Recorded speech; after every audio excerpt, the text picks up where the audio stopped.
Oh, bounce. Looks like they're back to nerfing rewards again. Gotcha. Have you been wondering why you've been earning less silver lines and less research points recently?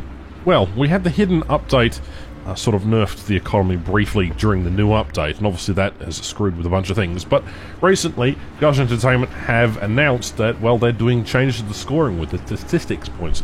Now, it's no secret that they are incredibly secretive to this. This is the scoreboard points, and as far as we know about the calculations, it only affects them indirectly. For example, battle score doesn't affect the research points and the silver line values you get for each action, but it does affect the final battle activity you end up on getting, so that does put a multiplier on, I guess, some of the actions there. They've also lowered the amount of points gained by killing ground targets in air realistic battles by 40%.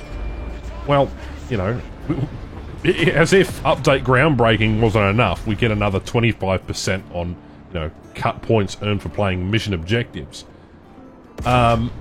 So there are a bunch of questions that Gauge Entertainment have to really answer to in terms of why nobody's talking about the economy. I thought I'd raise a little bit of awareness on this one.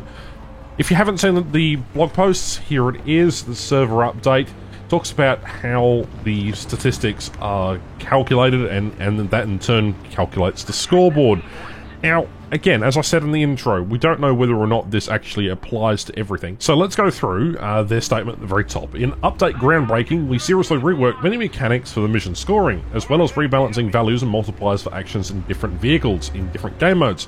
In other words, you've tweaked your silver line and research rate and the bonus points you get to things. Now, based on the statistics we gathered, we're ready to change certain values and multipliers to bring the accrual of mission score to target indicators. It'll help bring activity to the desired level, okay? No indication of what that desired level was, and no indication of what those statistics were. Obviously, those things they don't necessarily give out to the player base at all. So, that just tells you where they're at. Obviously, they don't give us the numbers for very valid reasons. People would be able to method the system with, you know, earnings and reward rates, and understand why they'd hide those particular things. It'd be nice to have a little more transparency like you had with the server hamster issue, with the servers issue, and you detailed what you did to fix it and what the problems were.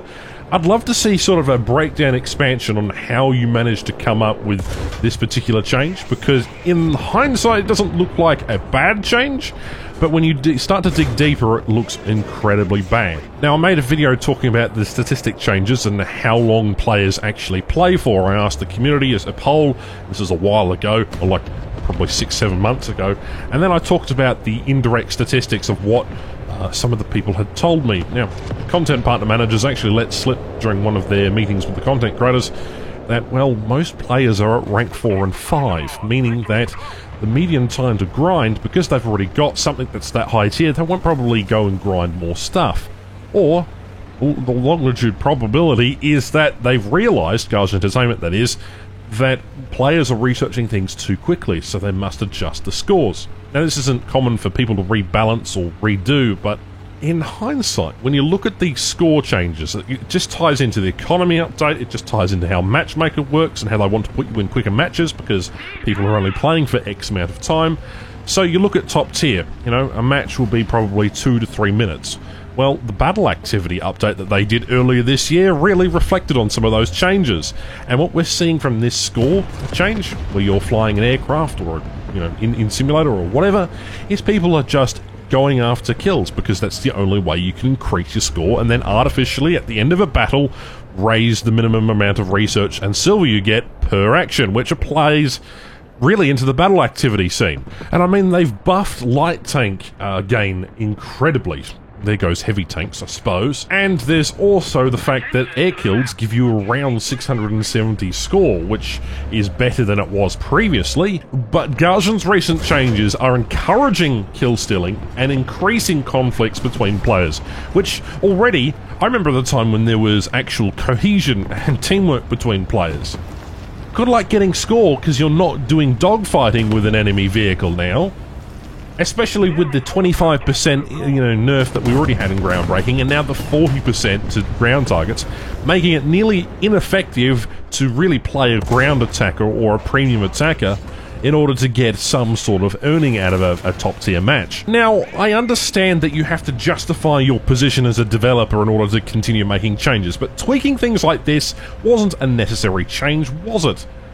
I don't understand Gaijin's stupidity sometimes, and with a change like this, it might be minuscule. It might be, I guess, differential, right? They might say, oh, it doesn't actually mean anything. But are they actually playing the game and grinding the game? I'm fortunate enough to be in a content creator position, and I'm sick of the economy changes all the time.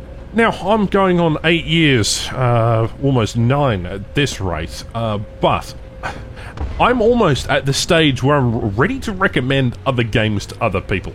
If you want arcade gameplay, or arcadey sort of gameplay, there's World of Warplanes, Project Wingman, Ace Combat, Tiny Combat Arena, there's a bunch of other stuff. If you want more simulator-based stuff, there's IL-2, Falcon BMS, DCS, X-Plane, Microsoft Flight Simulator, Rise of Flight, and there's a whole host of other games. If you really like that kind of thing, or even if you like ground-based gameplay for simulation stuff, the Steel Gear, there's Gunner Heat PC, fantastic stuff. Also, there's IL-2 ground battles as well. You know, I'm getting to the stage where I want to recommend other games to you based on the fact that they keep fucking changing things for no apparent reason, and they don't go into detail in these things. I wish they'd go into more detail about how they problem solve, like what they did with the server hamster issues recently, where they went, okay, we had an issue with one of our cores, here's how we solved it. If you did a post like that, based on the score and obviously the research points and the economy, maybe people would be more understanding. But just announcing things out of the blue and then nerfing rewards, you're not winning over any favours, are you? I'm Ash. I'll catch you in the next one. Bye-bye.